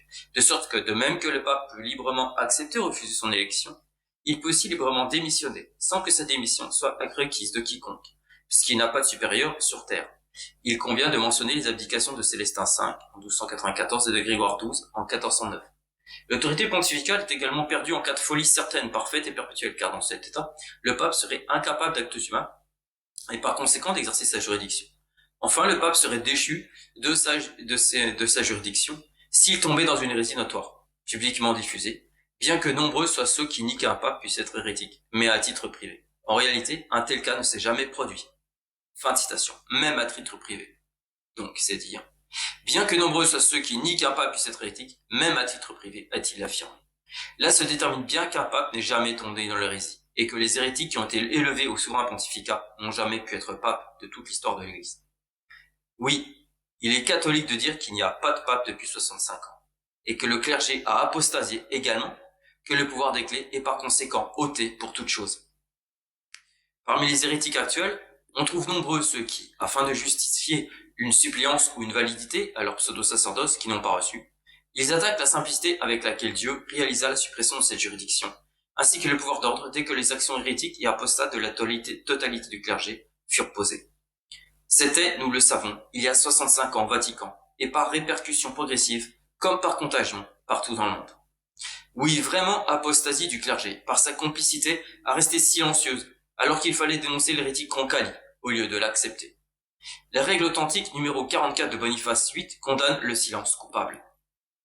Notamment ici qu'a eu le clergé, il y a 65 ans. Celui qui se tait n'est censé ni avouer ni nier. Comment il faut l'entendre? Il est d'abord à noter qu'elle diffère de la précédente règle, en ce que dans cette précédente, il s'agit du consentement tacite à présumer du silence, mais sans qu'il y ait eu interrogation, tandis qu'ici il s'agit de la présomption de l'aveu, ou de la négation dans l'hypothèse d'une interrogation faite pour provoquer une réponse. Elle signifie donc que celui qui, étant interrogé par un autre, se tait, n'est présumé ni avoué ni nié. C'est vrai que la précédente règle, c'est... Eh bien, quand on se tait, on est coupable. Surtout quand il y a le danger. Cette apostasie générale a privé pour le coup la capacité à opérer du fondement principal de l'Église qu'est le pape. Suppression du pape et de l'Église, c'est-à-dire suppression du pouvoir des clés, suppression de la juridiction, suppression du pouvoir d'ordination qui est contenu dans ces dites clés. Cette radicalité épouse complètement la façon simple que le bon Dieu a toujours eu d'opérer, dont la plus remarquable fut la cessation du sacerdoce pendant 70 ans, lors de la déportation de la tribu de Juda à Babylone, et la rupture du sacerdoce selon l'ordre de Melchisédek à partir de la mort de notre Seigneur Jésus-Christ pendant 50 jours, jusqu'à ce que les apôtres furent envoyés comme évêques après la Sainte Pentecôte. Pendant ces 50 jours, cela n'a pas empêché aux Juifs hérétiques et apostats de continuer leur sacerdoce invalide, et qui a continué jusqu'à la 3e destruction de leur temple. Radicalité et simplicité d'action de Dieu que cette cessation. On retrouve cette simplicité dans la 3e règle authentique. Citation. De même, une interruption de la possession au milieu du temps requis suffit à interrompre la prescription, puisque celle-ci est alors privée de son fondement. Eh oui. Pour établir le sacerdoce selon l'ordre de Melchisédek, il faut notre Seigneur Jésus-Christ ou un pape. Comme le dit le dictionnaire de théologie de l'abbé Berger, si la chaîne de leur succession se trouvait tout à coup rompue, il faudrait une nouvelle mission extraordinaire, une nouvelle mission extraordinaire, prouvée par des miracles comme la première. Radicalité évangélique soulignée aussi par saint Irénée de Lyon, citation. Et c'est pourquoi à la fin, lorsque l'Église sera enlevée d'un seul coup d'ici-bas, mais au futur, donc c'est une certitude pour saint Irénée, sera enlevée d'un seul coup ici-bas, il y aura, dit-il, une tribulation telle qu'il n'y en aura jamais eu depuis le commencement et qu'il n'y en aura plus. Fin de citation. Cette radicalité s'applique non seulement aux membres de l'Église catholique, mais elle s'étend à tous les baptisés, puisque selon le canon 87, comme nous l'avons cité plus avant au début de cette vidéo, même les autoproclamés orthodoxes, orientaux ou russes, sont soumis à la suppression du pouvoir des clés aussi, que ce soit celui juridictionnel ou celui de l'ordre également. Il n'y a pas d'ordre valide chez eux non plus. Car, comme le dit le canon 87, citation, dans l'Église du Christ, c'est le sacrement de baptême qui fait acquérir à un homme de la personnalité chrétienne, qui lui donne tous les droits, et lui impose tous les devoirs propres aux chrétiens. D'où il résulte que les hérétiques et les schismatiques validement baptisés sont soumis aux devoirs propres et aux chrétiens. Je répète que ceux qui attaquent la simplicité d'opérer venant de Dieu, et donc ceux qui attaquent le fait qu'il n'y a plus ni juridiction, ni pouvoir d'ordre, ces personnes se rendent complices également avec les lignées schismatiques et hérétiques au sacerdoce invalide, et ne respectent donc pas non plus ni la teneur ni l'application de la bulle de Paul IV, qui vaut pour toutes les sectes suivantes, modernistes, sédévacantistes, traditionalistes et autres sectes regroupant d'autres baptisés. Tous les ensoutanés hérétiques de toutes obédiences sont donc bien des loups dévorants. Comme nous le dit la Bible d'Avignon. Mais quels sont les caractères des vrais prophètes, dit la Bible d'Avignon? À quelle marque le peuple pouvait-il les distinguer des séducteurs? Lorsque ce qu'ils avaient prédit arrivait, que leur doctrine n'était point contraire à la religion, ni aux lois de la morale, car sans cette dernière condition, la première pouvait être équivoque. Comme le marque Moïse, si s'élève au milieu de vous un prophète ou quelqu'un qui dise qu'il a une vision en songe et qu'il prédise un prodige ou un miracle, ce qu'il a prédit arrive, et qu'en même temps ils vous disent « Allons, suivons les dieux étrangers », vous n'écouterez point ce prophète, mais vous le ferez mourir. Dieu Jésus-Christ, dans l'Évangile, nous précautionne de même contre les faux prophètes et les faux faiseurs de miracles. Il veut que nous jugions d'eux par leurs œuvres et par leur doctrine. Saint Paul ordonne aux fidèles de dire anathème même à un ange du ciel, s'il leur enseigne un autre évangile. Ainsi, ni les miracles, ni le succès des prédictions, sans la bonne et sainte doctrine, conforme à celle des anciens prophètes et approuvée par eux, ne suffisent pas pour faire recevoir un prophète. Il fallait qu'il fût appelé de Dieu à ce sacré ministère, et qu'il donnât des preuves de sa vocation et de sa mission, ou par des miracles, ou par des prédictions certaines, ou enfin qu'il fût reconnu et agréé par d'autres vrais prophètes, par les chefs de la religion. Lorsque ce prophète était homme de bon sens, sage, d'une conduite réglée, sans intérêt, sans ambition, quand il accompagnait ses discours de certaines manières qui ne conviennent qu'à la vérité et à l'Esprit de Dieu, alors on pouvait le reconnaître comme un bon envoyé de Dieu. Nous avons que la bonne vie n'est pas un caractère toujours sûr et infaillible pour distinguer la prophétie, et que Dieu a quelquefois fait parfois de méchants hommes, comme Balaam et Caïphe, mais ces cas sont fort extraordinaires. Il est moralement impossible que Dieu communique longtemps des scélérats ses secrets. Quelle autorité de l'Église catholique visible tous ces hérétiques sont-ils envoyés? Pas personne, puisque la hiérarchie, premièrement, la hiérarchie ecclésiastique n'est plus, et deuxièmement, qu'un hérétique ne peut pas être envoyé. Comprenez-vous, chers auditeurs et auditrices, pourquoi les traditionalistes, les modernistes, les sédévacantistes, occultes ou rejettent tous, oui je dis bien tous, la bulle de Paul IV. Elle les condamne tous à l'invalidité, tant de leur pseudo-pape, tant de leur pseudo-évêque, tant de leur pseudo-ordination, pseudo-juridiction et pseudo-messe. La bande à Abosi ne la cite pas tant que ça, cette bulle, parce qu'ils savent qu'elle s'applique pour leur lignée schismatique et hérétique, et elle s'applique aussi à eux pour leur manque d'unité doctrinale entre eux parmi les sédévacantistes, notamment sur le sujet de la juridiction ou sur le sujet, par exemple, de l'hérésie matérialitaire formalitaire. Vous savez, la fameuse thèse de Gérard de Laurier, lorsqu'un pape peut être à moitié pape avec la thèse Cassis Iacum, très célèbre à l'IMVC. Il n'y a pas d'unité doctrinale chez eux. Enfin, pourtant, cette thèse-là est une hérésie fondamentale, qui est fondamentale de la secte de l'IMVC, mais dont la bande à Abosi n'en tient pas rigueur. Aucun d'entre ces hérétiques, en soutannés, n'ont reçu de sacerdoce valide. Aucun ne sont envoyés, et pourtant, ils font comme s'ils l'étaient. C'est l'anarchie complète. Anarchie à laquelle appartient l'hérétique Zins aussi, dont l'hérétique, malgré qu'il la critique, il critique évidemment ses lignées schismatiques, Zins, je le sais, mais on verra un peu plus loin, oui, on l'a déjà vu, il fait partie, le point commun avec ces sectes-là, c'est son hérésie.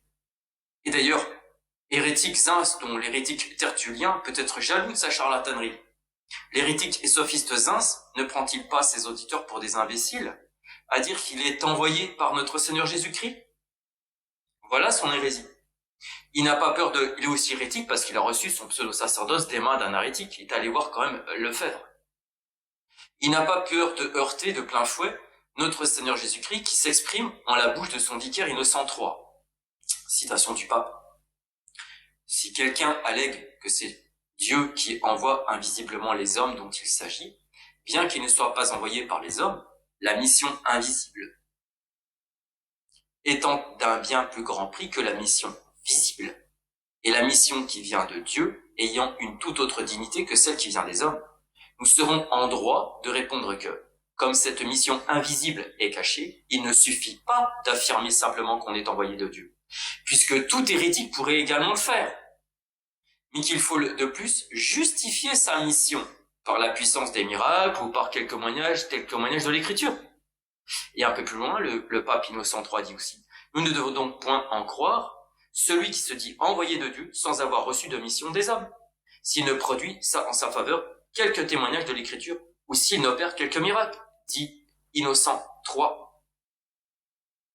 Et ça, cet article-là, Zins doit le savoir, parce qu'on le retrouve dans le catéchisme Saint-Pierre Canisius, en français, qui est abordable à tout le monde, sur la librairie Saint-Libert. Pour conclure ici, contrairement à tout ce que pensent tous ces ensoutanés, invalidement ordonnés ou invalidement consacrés par la main des hérétiques, Dieu ne fait exception de personne dans sa manière radicale d'opérer. Quand Dieu abandonne les hommes eux-mêmes, il le fait. Et quand il châtie, il ne le fait pas moitié. Rappelons que de l'expulsion d'Adam et Ève au jardin d'Éden, du déluge, des ruines des 2 temples de Jérusalem, etc. Par conséquent, ce qui est invalide ou illicite, le reste par la suite, comme le dit bien la règle authentique numéro 39 de Boniface VIII. Quand une chose est défendue, tout ce qui est une suite de cette chose est également défendu. Une chose peut être défendue et comme simplement illicite ou comme invalide. Or, cette règle s'applique aux 2 cas et signifie que lorsque une chose est défendue comme simplement illicite, tout ce qui découle de cette chose est également défendu comme simplement illicite et que lorsqu'une chose est défendue comme invalide, tout ce qui est une suite de cette chose est également défendu comme invalide. Voilà. Et la règle authentique numéro 84 du même pape Boniface VIII qui dit « Ce qui est défendu d'une façon ne se peut faire en prenant une autre voie. » Comment il faut l'entendre? Elle signifie que ce qui, vu sa nature, rationné oui, ne se peut faire ou acquérir par une voie ou par un moyen, ne peut être fait ou acquis par une autre voie ou un autre moyen. Autrement dit, ce serait aller contre la volonté et l'intention du législateur, évidemment. Afin d'encourager les catholiques qui ont écouté attentivement cette vidéo, voici des extraits du livre de Grégoire VII de l'abbé Jory de 1850. Le siège de Saint-Pierre relève de Dieu et vient de Dieu seul. L'Église souffre maintenant parce qu'elle n'est pas libre, parce elle tient au monde. Ses ministres ne sont pas ce qu'ils doivent être, parce qu'ils ont été institués par les princes de ce monde, et qu'ils ne sont pas que par eux qu'ils sont. Aussi on remarque dans les oints du Christ des passions criminelles. Ils recherchent les choses de la terre, et au lieu de posséder la paix de Dieu, on trouve chez eux la cupidité, l'envie, l'orgueil, les dissensions. C'est ce qui s'est passé à Vatican II. D''EUX. De même, quoi. La religion est dans les crises. Le cœur des hommes se ferme à la parole de Dieu. La foi se perd. C'est ce que nous disions aujourd'hui. La dégringolade de la charité. Enfin, que je dirais plus loin, pardon. Il faut que l'Église devienne libre. Il le faut. C'est par son chef qu'elle le sera. Par le soleil de la foi. Par le pape qui tient ici-bas la place de Dieu et gouverne son royaume sur la terre. Sans pape, l'univers chancelle et tombe comme un vase brisé. C'est ce qui se passe en ce moment, depuis 65 ans. Il faut donc que le pape arrache les ministres des hôtels, il faudrait déjà qu'il y en ait un, aux liens iniques où il les tient la puissance temporelle. Et un peu plus loin, l'Église est partout dans la détresse. Ses enfants sont égarés. Il faut qu'ils reviennent et se convertissent. Mais c'est du chef que doit partir la régénération du monde. C'est lui qui doit déraciner les vices, rendre la paix à la terre, prêter main forte à ceux qui souffrent pour la justice, résister sans peur à la violence. Il faut donc que l'Église soit indépendante et que tous ceux qui lui appartiennent soient purs et irréprochables. Ensuite, il faut des combats pour former des héros. Sans péril, sans résistance, point de grands hommes. Ce sont les efforts qu'on fait pour les braver qui élèvent l'esprit et lui donnent de l'énergie. Voilà ce que dit Monsieur l'abbé. Pour conclure ce travail, quoi de mieux que de vous présenter, chers auditeurs, chères auditrices, cette œuvre réalisée par une artiste qui contribue à convertir nos cœurs à l'approche de Noël. Qu'est-ce que Noël dans la tête des gens aujourd'hui? Davantage depuis la mort de notre dernier pape, le pape Pie XII, et depuis qu'il n'y a plus de hiérarchie ecclésiastique. La dégringolade de la charité dont je parlais il y a 2 secondes s'est accélérée. Je parle ici bien de charité, c'est-à-dire d'une générosité fervente, en sincérité à aimer Dieu, pour de vrai, à aimer Dieu pour de vrai, en intention simple et sincère à mettre nos œuvres et nos talents au service de Dieu. Le tout bien soumis à sa volonté. Cet artiste qui a réalisé cette peinture ressemblant à une icône est bien grande. Elle doit bien faire environ 2 mètres par 2 mètres. Cet artiste l'a placée devant sa maison, dehors à la vue de tous les passants. C'est ainsi que manifeste cet artiste sa charité envers Dieu et aussi envers son prochain. Cet artiste rappelle à tous que Noël, ce n'est pas la fête de la famille, que Noël, ce n'est pas la fête de l'homme. Noël, ce n'est pas la fête du ventre de l'homme. Noël, que ce n'est pas la fête du foie gras, ce n'est pas la fête des huîtres et du chapon, ni des bûches et du champagne et des cadeaux. Cet artiste manifeste que Noël, c'est le temps de la conversion. Noël, c'est le temps du renoncement à soi-même, pour permettre que Dieu vienne dans nos cœurs, afin que nous fassions sa volonté. Bien des gens pensent encore que le 24 décembre au soir est consacré à faire bonne chère, à manger et à s'empiffrer de bonnes choses comme des gloutons avides de gourmandises diverses, comme si toute l'année ils n'en avaient jamais eu l'occasion. Cette habitude de surconsommation a contribué à amollir les cerveaux et les courages de nations entières au détriment de la vérité qui est Jésus-Christ, roi de tous les cœurs. Non, ce repas de fête doit se donner le 25, le lendemain, pour glorifier Dieu en plus. Pas pour glorifier le repas ni la cuisinière. Ce, après avoir célébré la veille au soir chez soi et en famille, si possible, la venue du Sauveur. Et pour préparer cette fête, pour préparer cette conversion, ce retour à Dieu, il faut faire un peu de ménage dans nos cœurs. Comment Dieu pourrait-il y trouver de la place si nos cœurs sont alourdis par les plaisirs du monde? Voyons ici un peu de compassion tout de même envers le bon Dieu. Dieu quitte son ciel, il s'incarne, il souffre volontairement de cette incarnation en venant dans la période de l'année la plus froide. Il n'y trouve que des gens grossiers et pauvres pour l'accueillir. Et ils ne sont pas nombreux en plus. Un âne et un bœuf lui servent de radiateur, si j'ose dire, pour le réchauffer. Dieu a comme litière une matière piquante et abrasive qu'est la paille. Il n'a comme oreiller qu'un caillou. Il n'a comme vêtement que le voile que met sa mère sur sa tête. Il aurait pu demander, Dieu, le nécessaire à sa mère pour préparer sa venue dans un minimum de confort. Mais il ne l'a pas voulu. Dieu, en le sein de la Vierge, pendant 9 mois, lui a parlé. Et oui, s'il n'avait pas pu lui parler, comment alors aurait-il pu parler à Saint Jean-Baptiste qui a tressailli de joie dans le ventre de Sainte Élisabeth? Jésus, notre Rédempteur, n'a pas voulu de confort pour venir. Et nous refuserions de remplacer une gloutonnerie au lieu de veiller à la place le 24 décembre par des prières et des chants, des jeûnes et des supplications pour accueillir la volonté de Dieu dans nos cœurs? Nous, si ingrats par notre nature pleine de concupiscence pécheresse, nous refuserions à Dieu de faire sa volonté qui consiste justement à veiller et à prier le 24 décembre au soir? Si donc nous ne faisons pas sa volonté, nous l'offensons davantage. Nos témoignages extérieurs ne seront alors qu'hypocrisie et duplicité, et nous serons davantage châtiés par la suite. Le temps de l'Avent se termine le 24 décembre à minuit. Au soir, le temps de l'Avent est un temps de pénitence, qui comme au carême doit se respecter jusqu'au bout comme Dieu s'est donné à nous jusqu'au bout. C'est l'Église qui nous le commande. Cet artiste, par cette icône gigantesque, manifeste l'esprit de pauvreté, qui est un esprit de simplicité, non un esprit de duplicité. Ce qui complique les choses, c'est l'orgueil. C'est aussi le fait de rougir de notre foi, et donc de notre charité. Allons-nous continuer à faire du respect humain en refusant cet acte de foi, à ne pas veiller le 24 décembre au soir?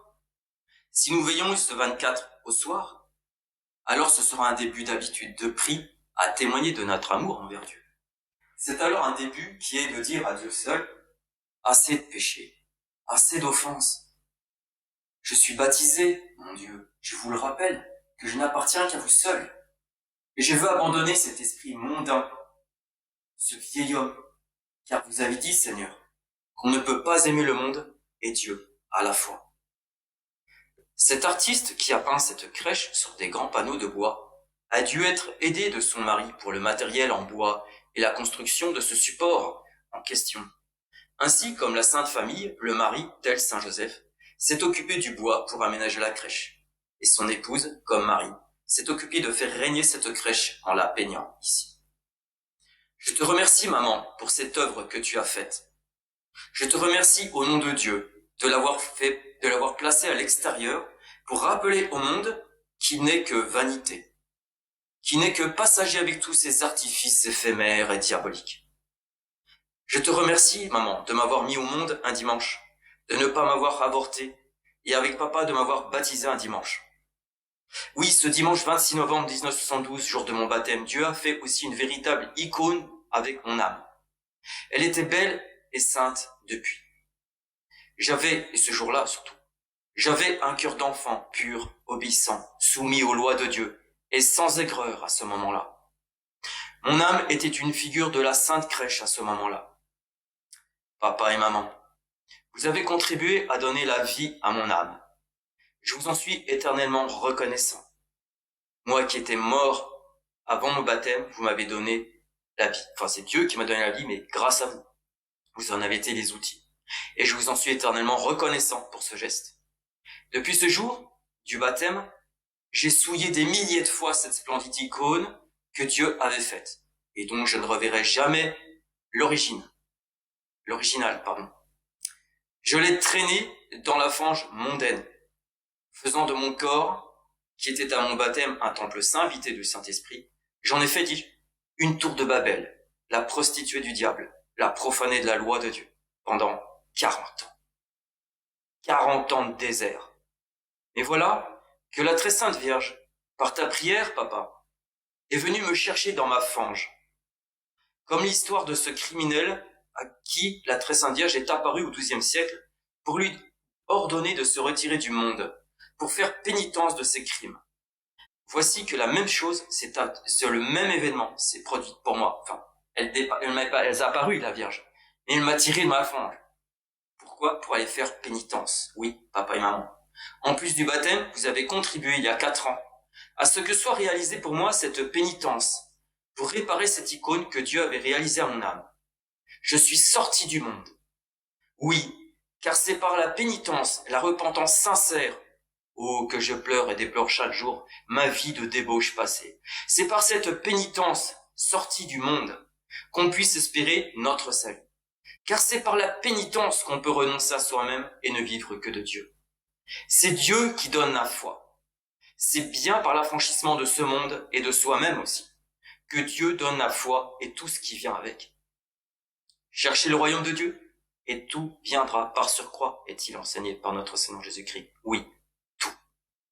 Non, ce n'est donc pas par une gloutonnerie lors d'un temps de pénitence consacré que l'on cherche le royaume de Dieu. Non. Notre Seigneur Jésus-Christ a dit en Saint Luc, si vous ne faites pénitence, vous périrez tous. Pénitence, oui, mais progressivement, attention, de peur que la précipitation ne soit qu'une marque d'orgueil ici. Et on élague les branches d'un arbuste qu'au fur et à mesure qu'il grandit et qu'il fortifie ses racines dans la terre. Pas de pénitence violente, prompte. Non, enfin, précipitée, je veux dire, mais progressive, pour qu'elle soit forte et durable et pleine de joie en l'esprit de pénitence que notre Seigneur Jésus-Christ avait. C'est ainsi que, plus fortement encore, on se lie d'amitié avec lui. Mais là encore, ce doit être une amitié sincère et familiale, non légère et familière à la manière des hommes du monde. Ainsi donc, enfin, cher papa et chère maman, vous m'avez donné l'un mon abri modeste, papa, et l'une, ma mère, confectionné mon vêtement de sac, mon vêtement de pénitence. Je vous remercie publiquement, tous les deux, et je vous souhaite un Saint Noël dans l'obéissance à Dieu, ainsi qu'à vous, chères auditrices et chers auditeurs que je n'oublie pas, et qui avez eu la passion pendant toute cette année de supporter mes vidéos aussi fidèlement. Je renonce à Satan, à ses pompes et à ses œuvres. Je renonce au monde et à moi-même pour vous suivre, Seigneur Jésus-Christ, car je n'appartiens qu'à vous seul depuis mon baptême. Puisse-je vous glorifier tous les jours restants de ma vie de cette manière, dans la pénitence. Atahu malakim Elohim, levarani ushironi, Adonai Yeshua Shaddai. Atahu malaki Elohim, lavarin ushironi, Adonai Yeshua Shaddai. Atahu malaki Elohim, levarani ushironi, Adonai Yeshua Shaddai. Notre-Dame, reine des apôtres, refuge des pécheurs, Notre-Dame de l'Ermitage et du précieux sang, dans lequel j'ai été baptisé, priez pour moi. Gloria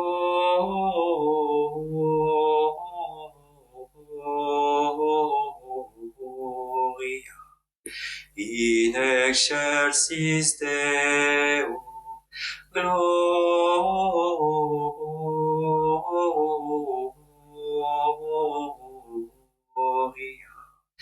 in excelsis Deo.